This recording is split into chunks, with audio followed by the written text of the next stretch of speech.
Every GTA protagonist thinks they're doing the right thing. Carl Johnson wages war across San Andreas for his family. Trevor Phillips believes his chaos makes sense. But there's a hierarchy here. 7 levels that separate the reluctant criminals from the unhinged psychopaths. Each level reveals how family loyalty, childhood trauma, and twisted logic transform ordinary people into legendary criminals. It starts with the guys who never wanted this life. Reluctant criminals. Meet the franchise's most sympathetic criminals. These guys never wanted this life but got dragged in anyway. They're like Robin Hood if Robin Hood had anger management issues and worked for the mob. Victor Vance joins the army hoping to earn money for his brother Pete's medical treatment. But his corrupt superior Jerry Martinez frames him with drugs and gets him dishonorably discharged. Now Victor's stuck in Vice City with no legitimate options and a sick brother who needs expensive care. Victor starts small but gets pulled deeper into the criminal world. He teams up with Phil Cassidy, an arms dealer who connects him with more dangerous contacts. Every job brings more heat and more violence. Victor becomes a local crime boss trying to fund his brother's treatment, but good intentions mean nothing in criminal enterprises. He dies before Vice City even begins, killed trying to save the family he worked so hard to protect. Luis Fernando Lopez represents the other side of reluctant criminality. He's Tony Prince's right hand at Liberty City nightclubs, trying to keep legitimate businesses running. Luis manages VIP lists and cash flow while sending money home to his family in the Dominican Republic. But Tony's gambling debts drag Luis into increasingly dangerous situations. One minute, he's coordinating bottle service for celebrities. The next minute, he's chasing stolen diamonds through the city and jumping out of planes to fight Russian mobsters. Luis literally goes from nightclub bouncer to parachuting after Ray Bulgarin in a single mission. He protects Tony from his own stupidity while trying to keep everyone around him alive. Luis probably represents the franchise's most genuinely decent protagonist. He wants everyone to succeed without getting murdered. He tries to keep his friends Armando and Enrique out of serious trouble. He enables Tony's empire while maintaining some moral boundaries. The therapy meter starts low here because these guys still believe they're the good ones. Victor thinks he's saving his brother through drug dealing. Luis thinks he's protecting his boss and providing for his family. They see themselves as heroes making necessary sacrifices. Their violence serves a higher purpose than greed or ego. Luis survives his story but barely. He watches Tony's empire crumble under debt and betrayal while making enemies of every criminal organization in Liberty City. He succeeds through loyalty and competence, not ruthlessness or ambition. Luis earns respect by being reliable in an unreliable world. This level proves that in Grand Theft Auto's world, even the best intentions pave the road to criminal empire. Victor wants to heal his brother but becomes a drug kingpin. Luis wants to run legitimate businesses but enables Tony's criminal partnerships. Their moral foundations crumble under pressure and necessity. But compared to what's coming, Victor and Luis are basically saints with guns. They kill people but feel bad about it. They commit crimes but maintain boundaries. They represent the last stop before protagonists stop making excuses for their actions. The next level takes those good intentions and weaponizes them into something much more dangerous. Misguided anti-heroes. These protagonists think they're saving their neighborhoods, but their methods involve enough explosions to level city blocks. They're like urban planners, if urban planners solved housing problems with rocket launchers and gang warfare. Carl Johnson returns to Grove Street after his mother's funeral and finds his childhood gang falling apart. The Grove Street families are losing territory to rival gangs. Drug dealers control his old neighborhood. His brother Sweet is fighting a losing war against better armed enemies. CJ sees a community in crisis and decides he's the solution. His approach involves waging war across 3 cities, stealing jetpacks from military bases, and somehow inciting riots that shut down entire districts. CJ doesn't just fight rival gangs. He destroys their operations, burns their hideouts, and eliminates their leadership. He infiltrates casinos and government agencies. CJ treats San Andreas like his personal chessboard where every move involves explosions. CJ commits massive, city-shaking violence while claiming he's just trying to save his family and neighborhood. He kills hundreds of gang members, police officers, and federal agents. He destroys bridges, shoots down helicopters, and causes property damage that would bankrupt entire cities. When Officer Tenpenny gets acquitted, CJ's actions help trigger citywide riots. He justifies every massacre as necessary for Grove Street's survival. Franklin Clinton takes a different approach initially. He's an overqualified repo man trying to escape the hood through legitimate work. Franklin repossesses cars for premium deluxe motorsport, dodging bullets and chasing debtors through Los Santos traffic. He's skilled, professional, and trying to build something legitimate in an illegitimate world. But Franklin gets mentored by older criminals who corrupt his ambitions. He meets Michael DeSanta and Trevor Phillips through a repo job gone wrong. Michael represents calculated criminality disguised as family responsibility. Trevor represents pure chaos and violence. Both men see Franklin's potential and pull him into their world. Franklin gets pulled into increasingly dangerous heists while insisting he's just trying to make something of himself. He starts with simple jobs like stealing cars and intimidating debtors. Then he's robbing jewelry stores, infiltrating government facilities, and planning elaborate bank heists. Franklin maintains he's building a legitimate business empire while committing federal crimes weekly. The therapy needs are rising because these guys cause massive collateral damage while maintaining they're the heroes.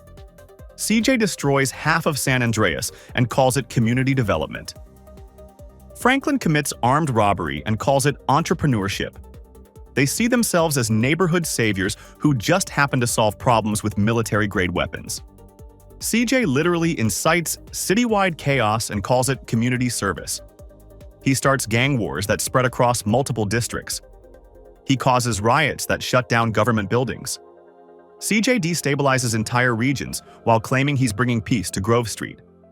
His version of urban renewal involves removing competitors through systematic elimination.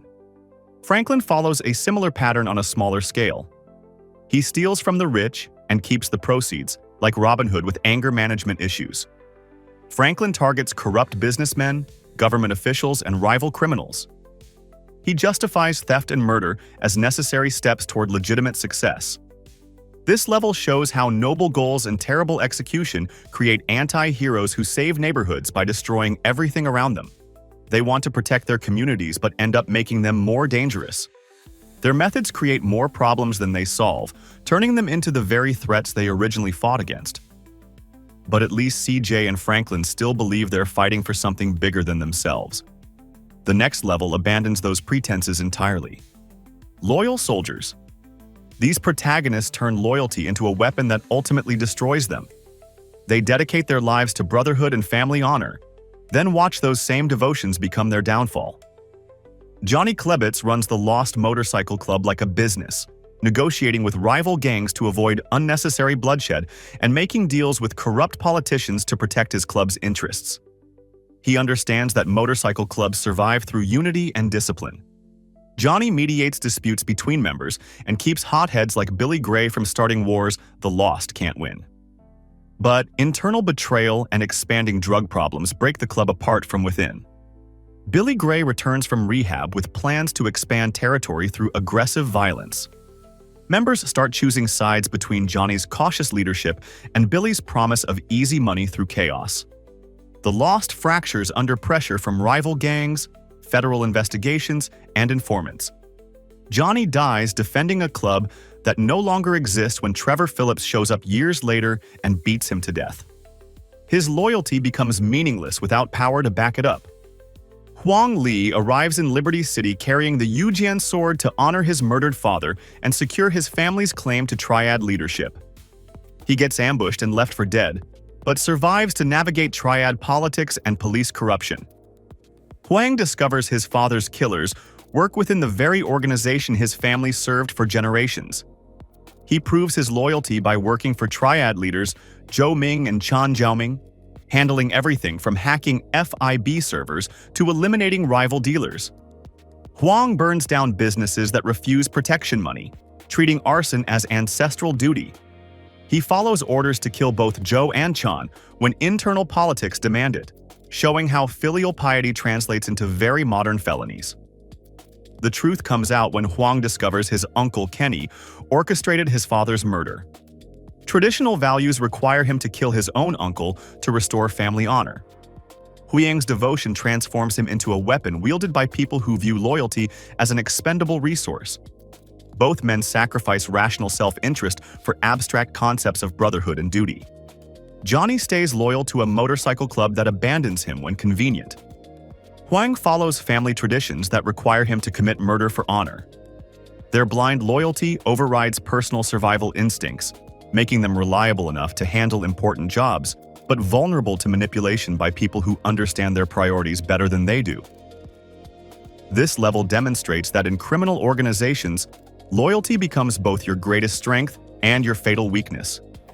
It makes you trustworthy but predictable. Johnny dies protecting people who couldn't protect him. Huang becomes a killer to honor a father who might not have approved of his methods. But loyalty still requires some emotional investment in the cause you're serving. The next level abandons even those pretenses. Calculated sociopaths. These criminals plan their violence like chess moves and justify everything as business strategy. They don't act on impulse or emotion. They calculate risk, eliminate competition, and build empires through methodical brutality disguised as market research. Tommy Vercetti builds a Vice City empire through strategic acquisitions and hostile takeovers.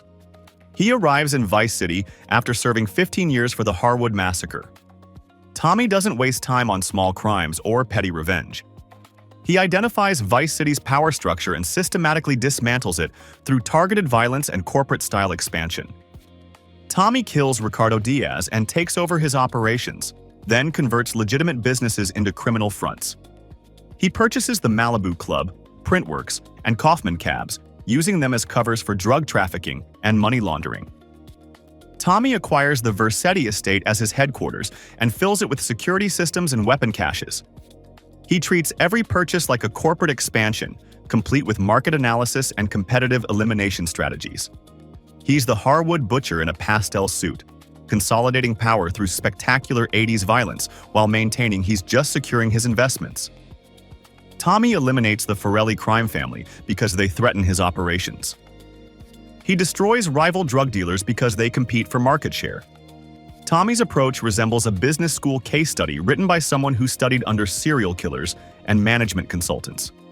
Tommy eliminates rivals with the efficiency of a corporate merger and twice the body count. He doesn't just kill enemies. He destroys their organizations, seizes their assets, and absorbs their territories into his growing empire. Every murder serves a strategic purpose in his methodical takeover of Vice City's criminal underworld. Niko Bellic seeks the American dream while carrying wartime trauma and being forced into criminal work. He arrives in Liberty City hoping to escape his past as a soldier in the Yugoslav wars. Niko seeks redemption through his cousin Roman's supposedly successful taxi business and legitimate opportunities in America's greatest city. But Niko discovers that Roman's success exists mainly in his imagination and debt collection notices. Liberty City offers the same violence and corruption Niko left behind in Europe, just with better marketing and higher property values. His pursuit of legitimate success requires increasingly illegitimate methods as reality crushes his immigrant dreams. He lectures other criminals about morality between jobs that involve human trafficking and calculated assassinations. Niko criticizes other characters for their violence while working as a professional killer. He condemns the American obsession with money while committing murder for cash payments. Niko preaches about honor and dignity while hunting down Florian Kravik and Darko Brevic, the men who betrayed his unit during the war. Niko's quest for his wartime betrayer becomes the moral fulcrum of his story. When he finally confronts Darko, he can choose to kill him or spare him. Either way, his pursuit of closure leads him deeper into Liberty City's criminal underworld, making him complicit in the same systems he originally fled. The therapy needs Spike because these guys rationalize extreme violence as necessary business practices. Tommy builds an empire on corpses and calls it entrepreneurship. Niko commits atrocities and calls it survival. They transform mass murder into market strategy and war crimes into career advancement. But even calculated sociopaths maintain some boundaries between business and personal life. The next level abandons those distinctions entirely. Selfish masterminds. Michael DeSanta represents what happens when someone gets everything they thought they wanted and discovers it's not enough. He's a suburban dad who solves his problems with military-grade weapons and elaborate heist planning.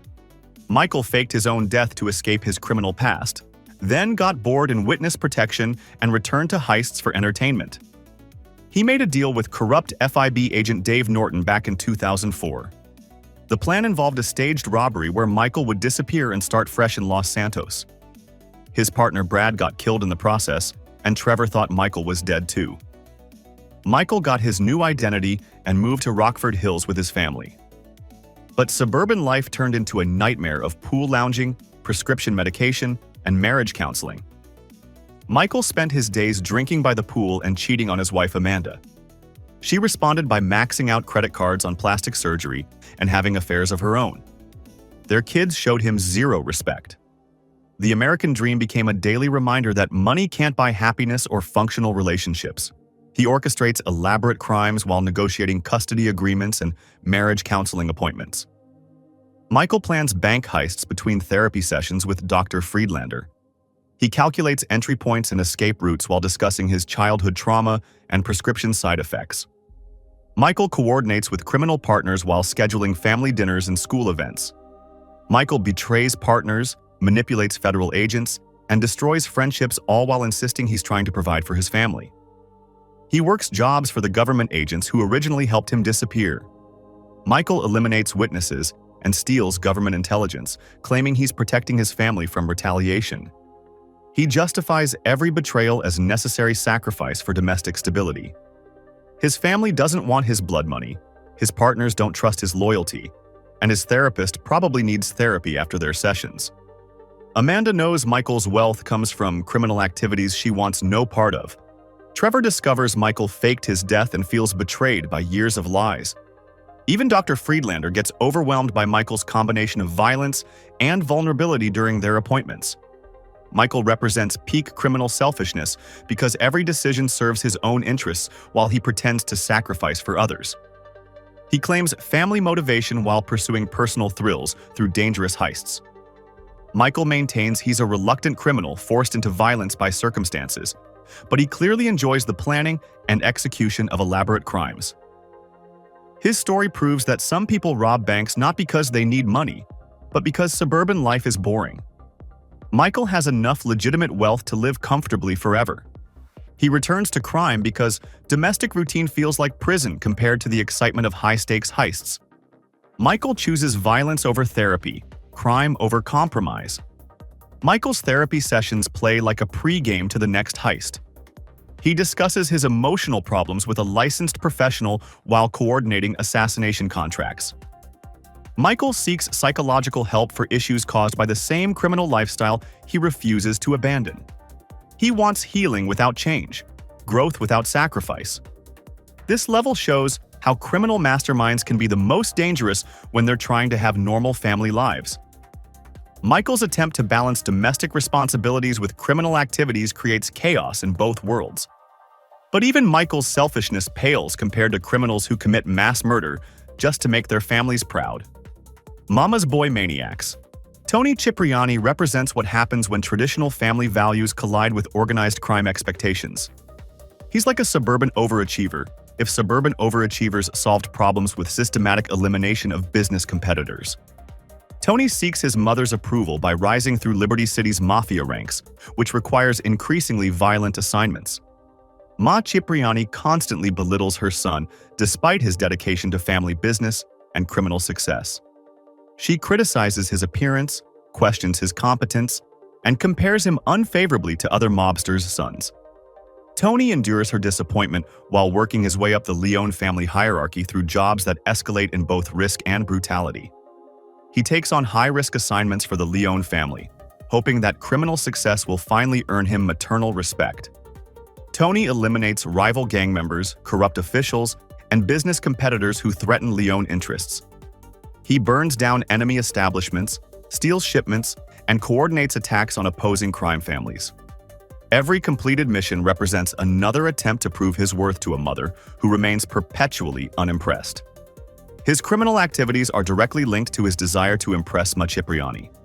Tony destroys rival businesses and infrastructure as standard operating procedure for advancing Leone territory claims.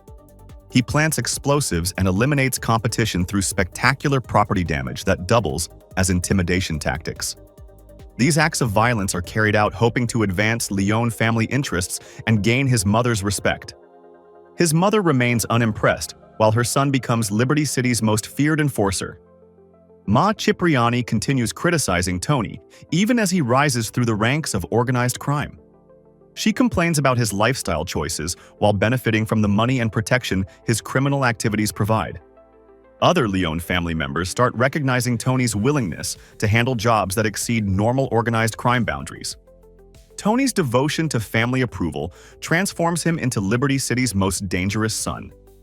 He channels childhood disappointment and maternal criticism into systematic violence against anyone who threatens Leone operations.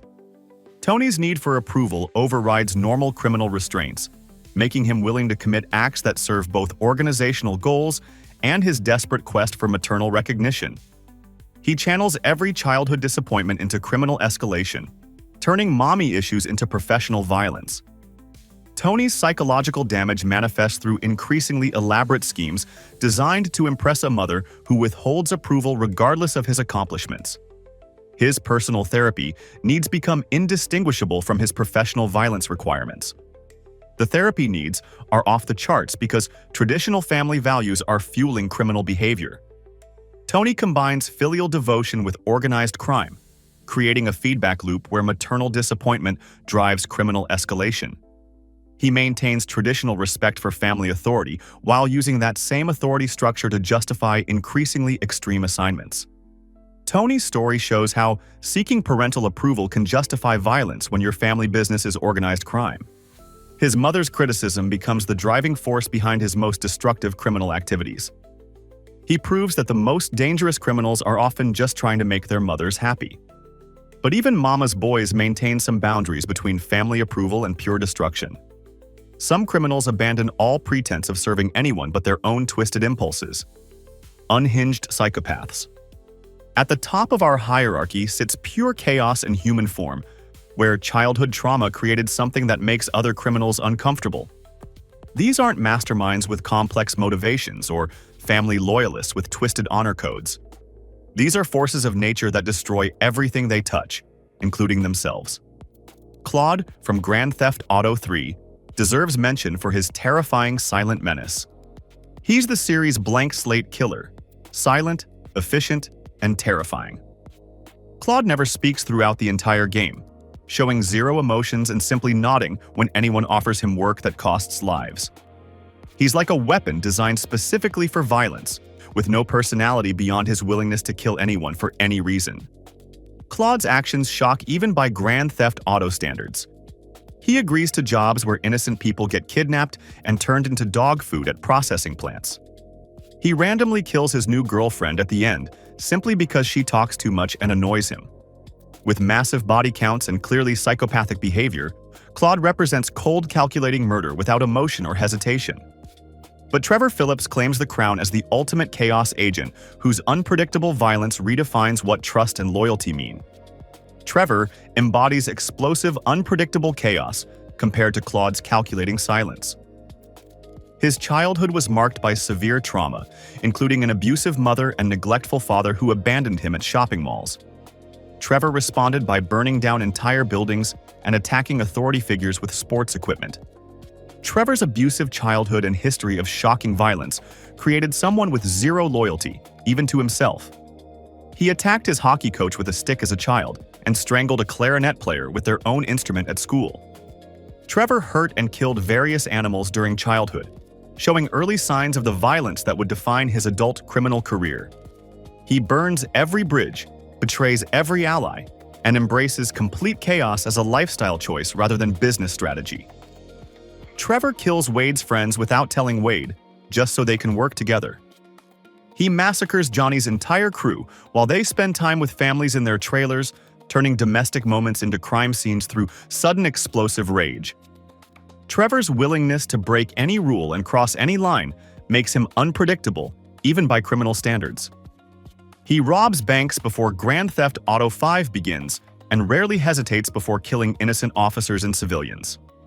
Trevor builds crime empires through brutal manipulation, using violence as his primary business tool and personal entertainment. His childhood trauma didn't create a sympathetic anti-hero. It created a force of nature that destroys everything it touches. Trevor extensively abuses friends like Floyd for no reason beyond personal satisfaction. He turns every relationship into a weapon he can use against someone else when convenient. Trevor makes the line between thug and psychopath completely meaningless through sheer creative audacity. He doesn't just commit crimes for money or power. He commits them because chaos feels natural and restraint feels artificial. Trevor turns trauma into an unpredictable rulebook where the only constant is destruction. The therapy meter doesn't just break with Trevor, it explodes. He represents what happens when someone embraces their worst impulses completely and finds purpose in pure chaos. The criminal hierarchy revealed. This hierarchy reveals a clear pattern across Grand Theft Auto's criminal legends. Motive drives escalation, and method separates the levels. Victor starts with medical bills and becomes a drug kingpin. Trevor starts with childhood trauma and becomes pure chaos.